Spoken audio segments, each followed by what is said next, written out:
Hello everyone, welcome to our YouTube channel. आज हम अपनी गेट 2025 के लिए पीवाईक्यू डिस्कशन सीरीज में आगे बढ़ते हुए नेक्स्ट टॉपिक करने जा रहे हैं, जिसका नाम है रुचि थ्योरम। और इससे रिलेटेड प्रीवियस ईयर क्वेश्चंस करेंगे। पिछले हमने कॉम्प्लेक्स एनालिसिस के 2024 के सारे क्वेश्चंस को कंप्लीट कर लिया था और उनमें जो जो भी कॉन्सेप्ट्स यूज हुए थे साथ में उन कॉन्सेप्ट्स को रिवाइज कर लिया था। इस लेक्चर में हम रुचि थ्योरम वाला कॉन्सेप्ट है उसको रिवाइज करेंगे और फिर उसके बाद ना कि 2023 वाला बल्कि 2023 से पहले के भी क्वेश्चंस हैं उनको भी करेंगे, क्योंकि अभी जैसे हम यही वाला क्वेश्चन अगर 23 वाला ही उठाएंगे ओनली तो हमारा जो ये टॉपिक है ना वो उतना अच्छे से हमारा रिवाइज नहीं हो पाएगा, कम्प्लीटली रिवॉल्व नहीं कर पाएंगे हम पूरे कॉन्सेप्ट के अराउंड अच्छे से। तो इसलिए हम इस थ्योरम से रिलेटेड प्रीवियस ईयर्स में पिछले कुछ 5 सालों में जितने भी क्वेश्चंस पूछे गए हैं उनसे रिलेटेड, चाहे इस लेक्चर में अगर ना कंप्लीट हो तो चाहे कुछ नेक्स्ट लेक्चर में करें, पर हाँ यही वाली थ्योरम के एक बार ये अभी आगे वाले जो टॉपिक्स आएंगे उनमें ऐसे ही करेंगे कि कोई भी एक कॉन्सेप्ट है वो उठाया है। जैसे अभी हमने 20 कॉम्प्लेक्स का 24 वाला तो पेपर कर लिया था, मतलब कॉम्प्लेक्स के क्वेश्चन उसमें से। ऐसे ही अब जो 2023 वाला जो पेपर है उसमें से पहले ऐसे देखेंगे कौन से कॉन्सेप्ट के क्वेश्चंस पूछे गए हैं कॉम्प्लेक्स एनालिसिस में। उस कॉन्सेप्ट का पहले उस कॉन्सेप्ट को रिवाइज करेंगे, फिर उस कॉन्सेप्ट से रिलेटेड पिछले सालों में भी, मतलब 2008 से लेकर अभी 24 वाला तो हमने कर लिया, 23 तक जितने भी क्वेश्चंस आए हैं उनसे रिलेटेड सारे क्वेश्चंस को कोशिश करेंगे कि एक ही लेक्चर में उस टॉपिक के सारे क्वेश्चंस कंप्लीट हो जाएं। इससे ऐसा हो जाएगा कि हमारा वो टॉपिक है वो अच्छे से कवर भी हो जाएगा और हमारे जो क्वेश्चंस हैं वो भी ऐसा नहीं होगा कि हमने सिर्फ एक ही क्वेश्चन किया है उस टॉपिक से रिलेटेड, कि अब ऐसा हो जाए कि अब 23 वाला जो पेपर है उसमें उस टाइप का क्वेश्चन आया तब हम उस कॉन्सेप्ट को डिस्कस करेंगे, फिर उसके बाद फिर मान लो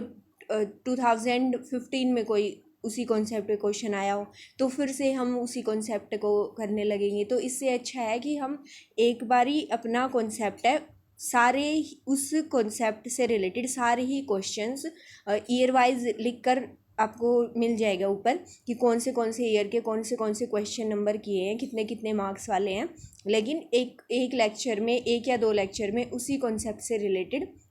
क्वेश्चन करने की ट्राई करेंगे और कुछ एक्स्ट्रा ऐसे क्वेश्चंस भी जो बेसिक प्रैक्टिस के लिए, अगर कोई ज़्यादा ऐसा टॉपिक है जिसमें हमें और ज़्यादा लग रहा है कि प्रैक्टिस की ज़रूरत है, तो उसमें जो कुछ बुक के क्वेश्चंस हैं या फिर कुछ और एग्ज़ाम्स के क्वेश्चंस हैं जैसे CSIR के या फिर टीफर के, तो वो वाले क्वेश्चंस भी हम ऐड कर लेंगे। ठीक है,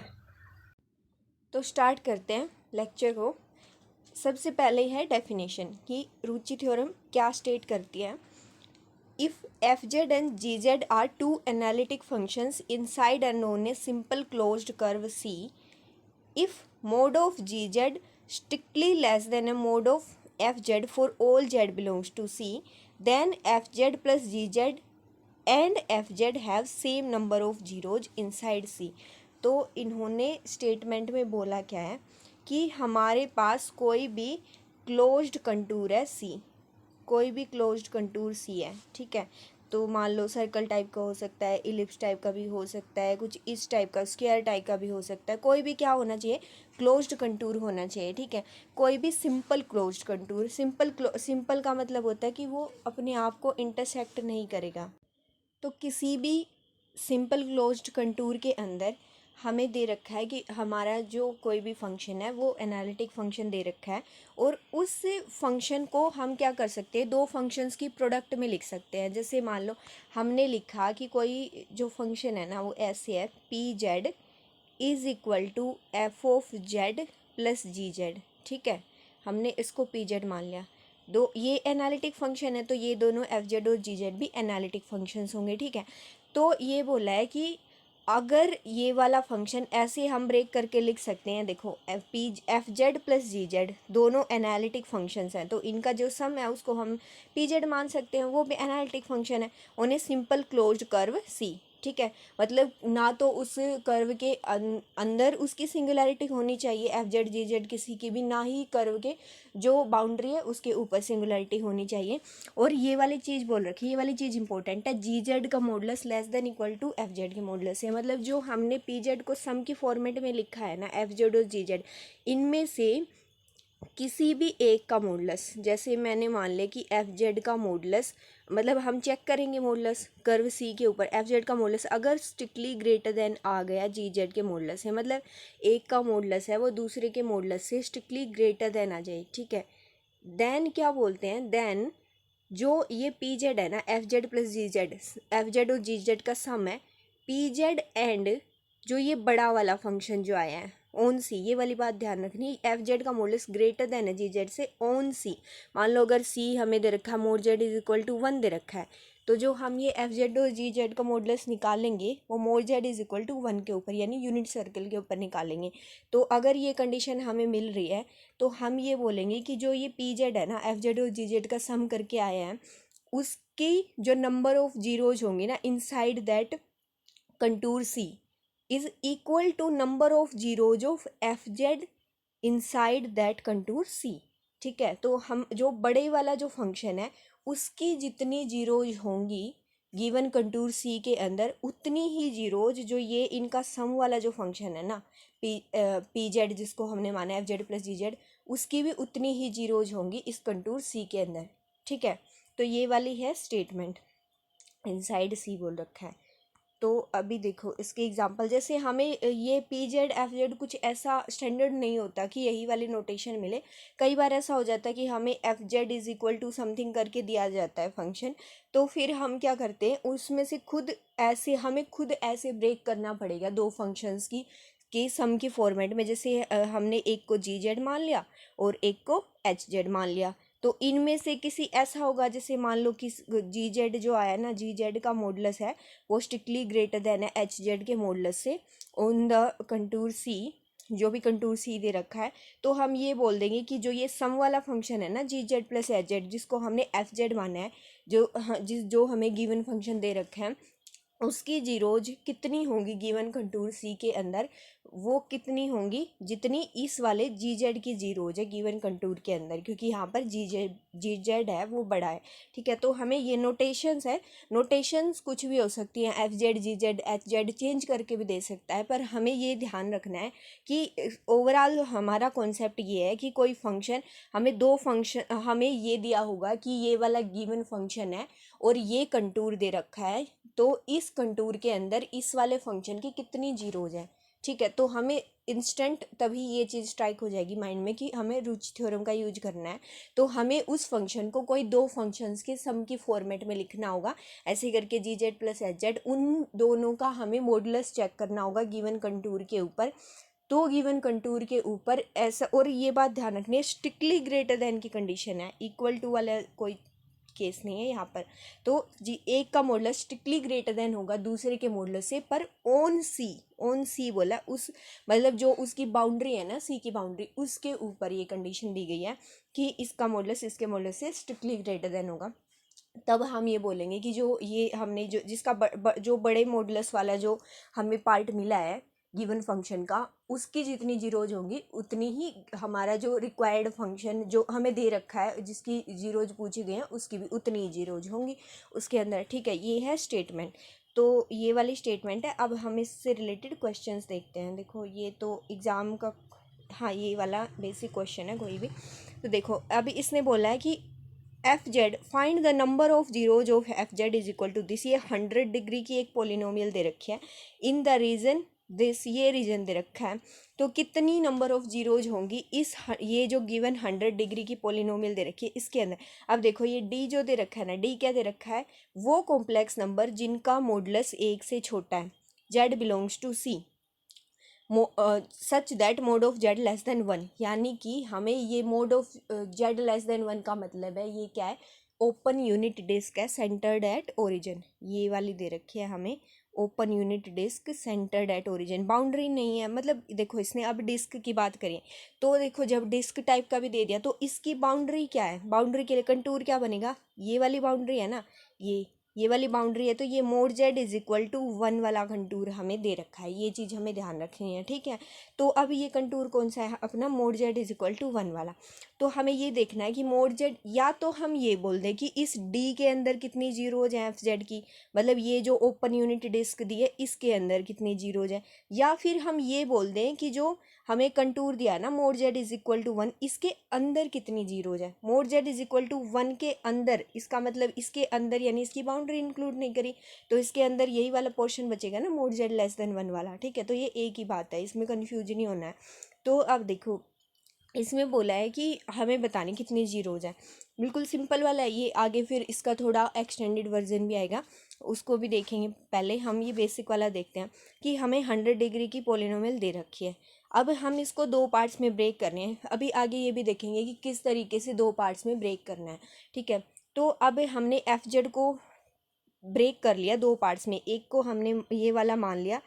-50z⁻30 प्लस जो बाकी सारा पार्ट बचा ना उसको हमने क्या मान लिया, दूसरा फंक्शन मान लिया। इसको तो हमने जी जेड मान लिया और इस बाकी बचे हुए को हमने एफ जेड मान लिया। अब ऐसा ही क्यों माना, मतलब देखो ऐसा स्टैंडर्ड नहीं है कि ऐसा हो सकता है कि किसी और ने मान लो इसको जी जेड ना मानकर इसको कोई इसके साथ -50 ये जो है -50z⁻30 प्लस 1 को भी साथ में ले लिया हूँ, ठीक है। ये इसको जी जेड मान लिया हूँ, मतलब -50 × z⁻30 प्लस 1, इसको तो जी जेड मान लिया हो, और जो ये वाला जो सारा बचा है इसको एच जेड मान लिया हो, ठीक है। ऐसे भी हो सकता है किसी और ने कुछ और कर लिया हो,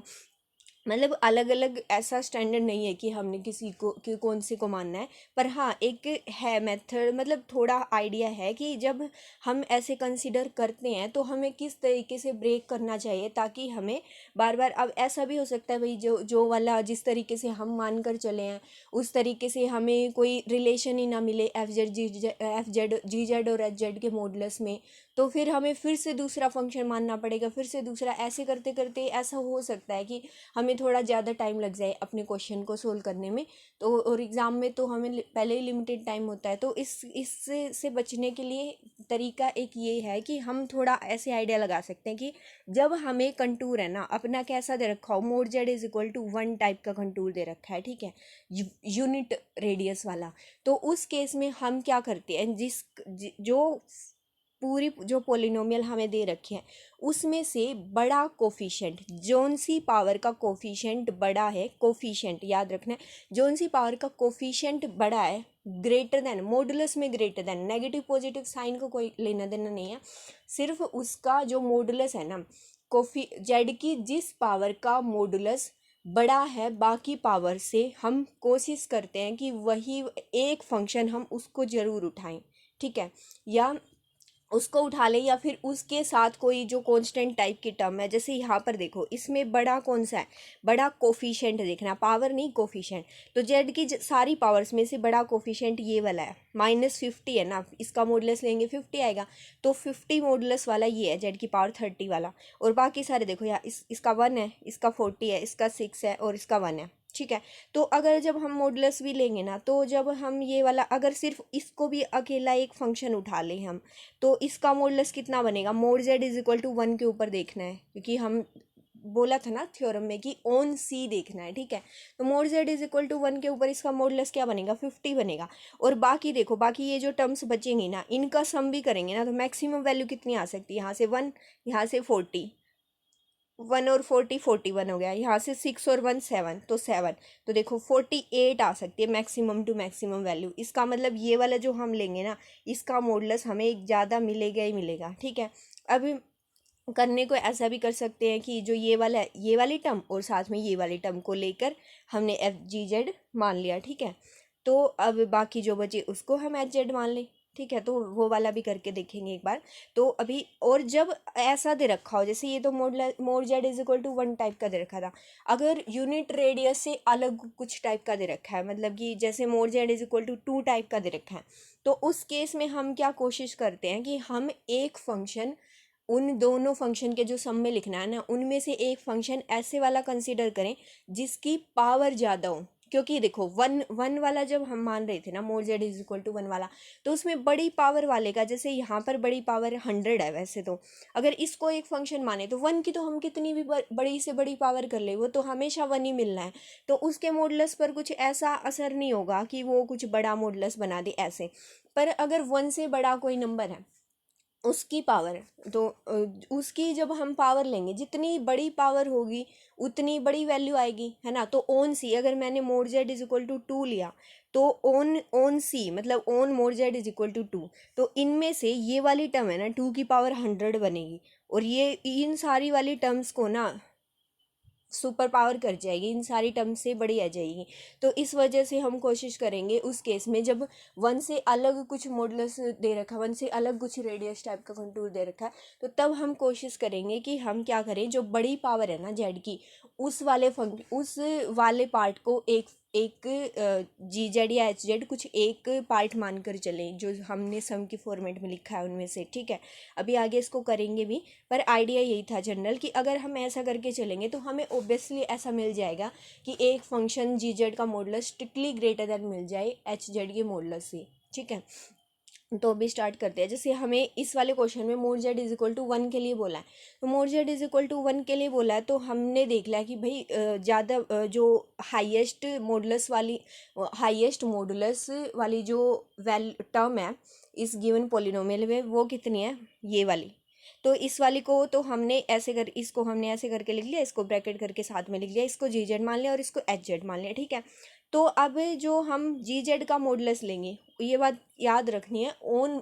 सी लेना है। तो ओन सी का मतलब यहाँ पर on mod Z is equal to 1 है, तो जी जेड का मॉडुलस कितना हो जाएगा, ये वाली टर्म है ना -50 जेड की पावर 30, इसका मॉडुलस लेंगे। तो हम इसको ऐसे लिख सकते हैं -50 का मॉडुलस इंटू में मोड ऑफ जेड की पावर 30, ठीक है। -50 का मॉडुलस कितना आ जाएगा, 50 आ जाएगा, into mod of z, on z equal to 1 लेना है, तो मोड ऑफ जेड की वैल्यू कितनी आ जाएगी 1, और इसकी पावर 30, तो 1 की पावर 30 तो 1 ही आ जाएगा, तो इसकी वैल्यू कितनी आ जाएगी 30 आ जाएगी। तो on given contour g z का मॉडुलस कितना आ गया 50 आ गया, ठीक है। अब हमने निकालना है एच जेड का मॉडुलस। देखो एच जेड ये वाली टर्म ये वाली पूरी है एच जेड, तो अब ये वाला इसका मॉडुलस ले दिया, इसके ऊपर मॉडुलस लगा दिया। अब देखो इसको ये इसमें तो एक ही टर्म थी तो हमने डायरेक्टली मॉडुलस लिख दिया। अब इसको हम डायरेक्टली नहीं लिख सकते, ट्रायंगल इनइक्वालिटी याद है ना सबको, जो ट्रायंगल इनइक्वालिटी होती थी उसमें क्या होता था, अगर हम ऐसे लिख रहे हैं x प्लस वाई का मॉडुलस है वो लेस देन इक्वल टू होता था मोड ऑफ x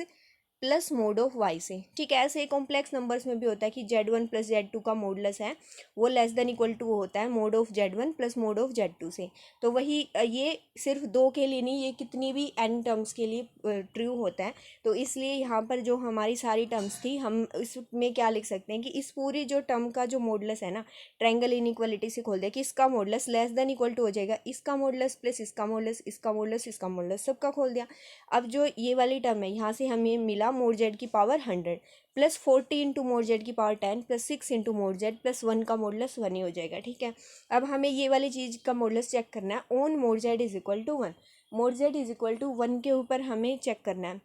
तो अब देखो यहाँ पर अगर 1 पुट करेंगे तो ये 1 की पावर 100 यानी कि 1 बनेगा, ये 40 इंटू 1 की पावर 10 यानी 40 बनेगा, ये 6 इंटू 1 6 बनेगा, ये 1 बनेगा, ठीक है। तो सबको ऐड किया तो कितना आया 48, दैट मीन्स हमें, और ये लेस देन इक्वल टू का सिंबल है ही आगे, तो एच जेड का मॉडुलस है वो लेस देन इक्वल टू 48 मिला, ठीक है। देखो एच जेड का मॉडुलस 48 या उससे छोटा है हमेशा ही, और जी जेड का मॉडुलस की हमें एग्जैक्ट वैल्यू मिल गई 50, ठीक है। तो ये तो 50 है और वो 48 से ज़्यादा कभी जा ही नहीं सकता, तो इसका मतलब हम बोल सकते हैं ना कि जो एच जेड का मॉडुलस है वो स्ट्रिक्टली ग्रेटर देन है जी जेड के मॉडुलस से, ठीक है। और हमने एफ जेड को लिखा है g z plus h Z की फॉर्म में, तो इनमें से बड़े मॉडुलस वाला कौन सा हो गया जी जेड। तो अब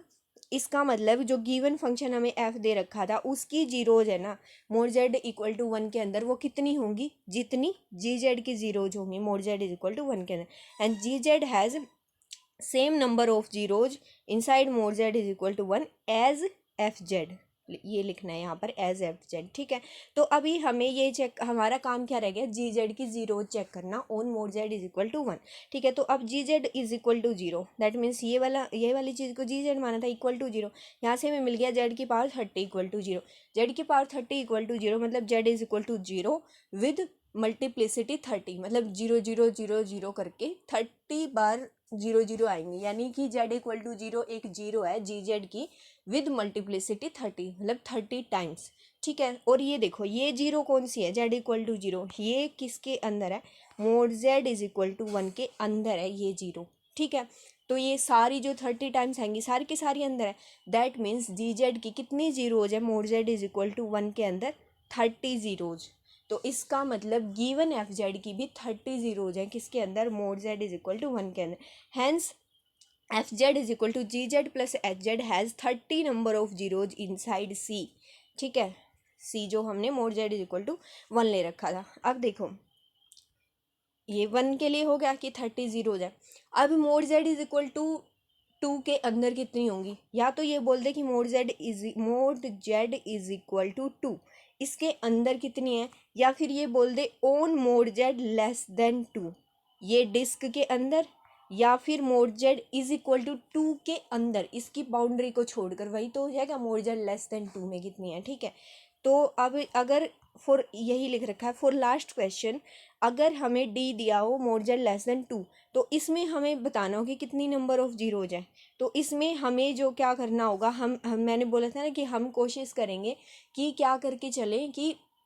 जो बड़ी पावर वाला है उसको हम एक फंक्शन मानकर चले। तो हमें जो ओवरऑल जो हमें एफ जेड दे रखा था देखो, उसमें से मैंने क्या किया, ये जो बड़ी पावर वाला है ना इसको तो जी जेड मान लिया, बाकी सारे को एच जेड मान लिया, ठीक है। इस केस में हमने जी जेड और एच जेड को अपने चेंज कर लिया, ठीक है। या फिर अगर इसी क्वेश्चन में यहाँ पर आपने जी जेड एच जेड लिखा था तो कुछ और नोटेशन दे दो यहाँ पर। तो अब मैंने क्या मान लिया, इस वाले पार्ट को तो जी जेड मान लिया और इस वाले को एच जेड मान लिया। तो अब जी जेड का मॉडुलस निकालेंगे, वो कितना आएगा, on mod Z is equal to 2 निकालना है अब। तो यहाँ पर जेड की जगह पर जब 2 रखेंगे तो ये 2 की पावर 100 हो जाएगा, ठीक है। और जो ये वाला है एच जेड का मॉडुलस, यहाँ पर भी इस पर मॉडुलस लगाकर ट्रायंगल इनइक्वालिटी से खोलेंगे तो लेस देन इक्वल टू का सिंबल आएगा। इसका मॉडुलस कितना बनेगा, 50 इंटू मोड जेड की पावर 30, दैट मीन्स 50 इंटू 2 की पावर 30। ऐसे यहाँ पर बनेगा 40 इंटू 2 की पावर 10 प्लस 6 इंटू 2 प्लस 1, ये बनेगा। तो यहाँ से हमने क्या किया,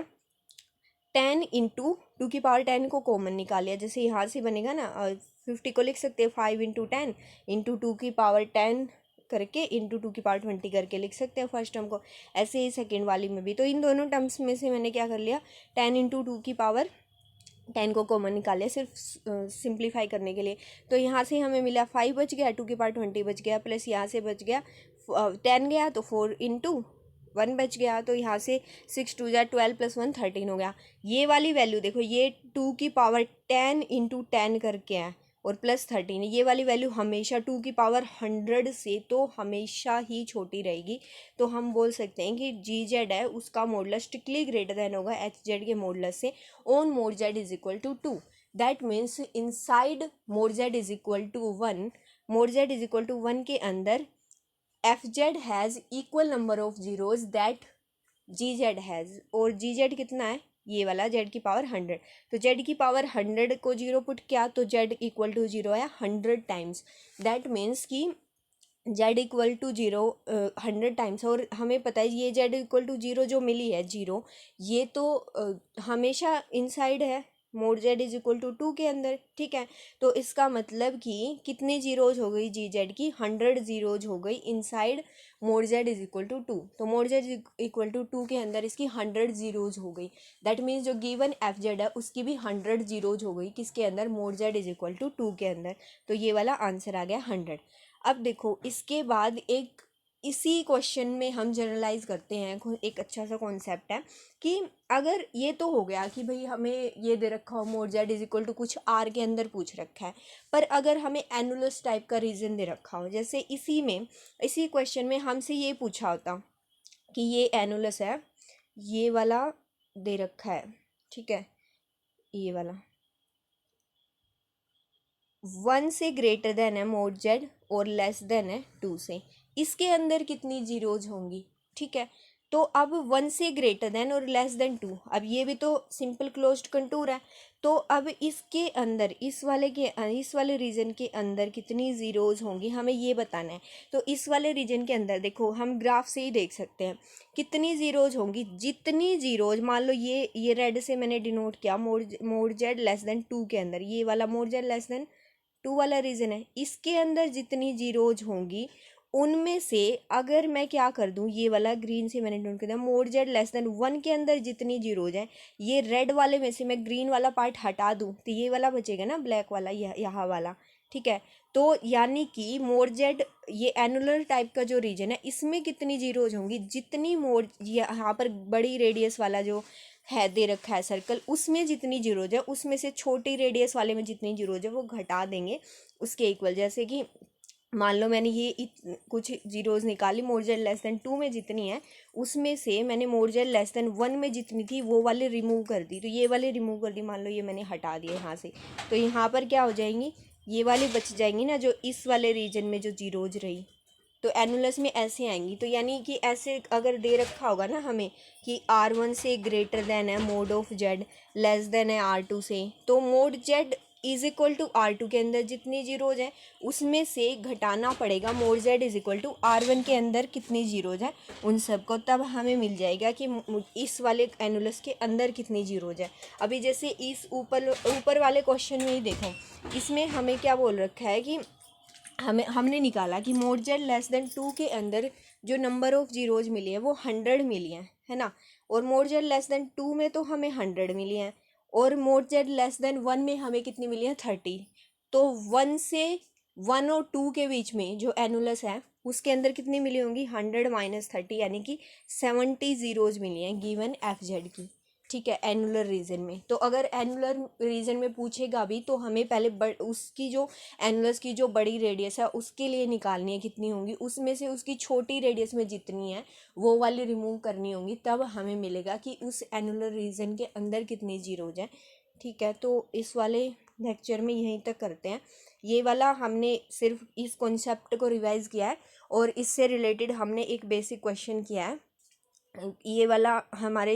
इसी तरीके से एग्ज़ाम में आते हैं। तो अगले लेक्चर में हम इसके क्योंकि हमने यही दो कॉन्सेप्ट हैं, एक तो mod Z is equal to r type से पूछ लिया या फिर एनुलर रीजन में पूछ लिया, तो इसी तरीके से पूछेंगे। और हमने ये भी देख लिया कि अगर 1 रेडियस टाइप का अगर दे रखा है, mod Z is equal to 1 type का दे रखा है, तो हम कोशिश करेंगे, मतलब ये ऐसा स्टैंडर्ड नहीं है कि ऐसा ना लेकर चले, तब भी हो सकता है, पर ये इससे हमें थोड़ी आसानी हो जाती है कि जब मोड जेड इक्वल टू 1 के अंदर पूछा है तो हम कोशिश करेंगे कि जो कोफिशिएंट्स हैं गिवन पोलिनोमियल के उनमें से बड़े कोफिशिएंट वाली टर्म को हम एक फंक्शन कंसिडर कर लें, या फिर उसके साथ खुद कोई दूसरा फंक्शन या फिर कांस्टेंट वाले जो टर्म है उसको भी एडजस्ट कर लें, बाकी सारे को हम दूसरा फंक्शन कंसिडर कर लें। और जब हमें मोड जेड इक्वल टू 1 से बड़ी कुछ वैल्यू दे रखी है रेडियस की, तो उस वाले में हम कोशिश करते हैं कि हम क्या करें, जो जेड की जो बड़ी पावर वाली जो टर्म है उसको हम एक फंक्शन मानकर चलने की कोशिश करें, ताकि जब हम उसमें पुट करें अपनी जो रेडियस है उसको, तो on mod Z is equal to r अगर हम जब हमें चेक करना है तो तब हमें वो वाली वैल्यू बड़ी मिल जाए, तो हमें ये निकालना आसान हो जाएगा कि जो हमने सम की फॉर्मेट में लिखा है उनमें से एक फंक्शन का मॉडुलस स्ट्रिक्टली ग्रेटर देन है दूसरे के मॉडुलस से, ठीक है। तो कॉन्सेप्ट यही है बस। अब अगले क्वेश्चन में हम अगले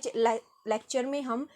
और क्वेश्चंस करेंगे इससे रिलेटेड, जो स्पेशली जो गेट के एग्ज़ाम में जो पूछे गए हैं क्वेश्चंस, गेट 2023 में भी पूछा गया है, 22 में भी पूछा गया है, और 21 में भी पूछा गया है, और 2019 में भी पूछा गया है।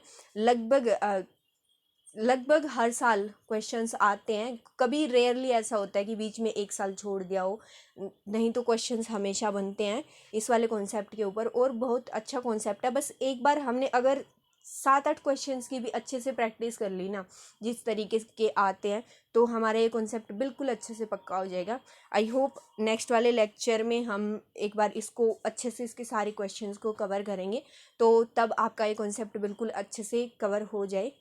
Thank you, all the best.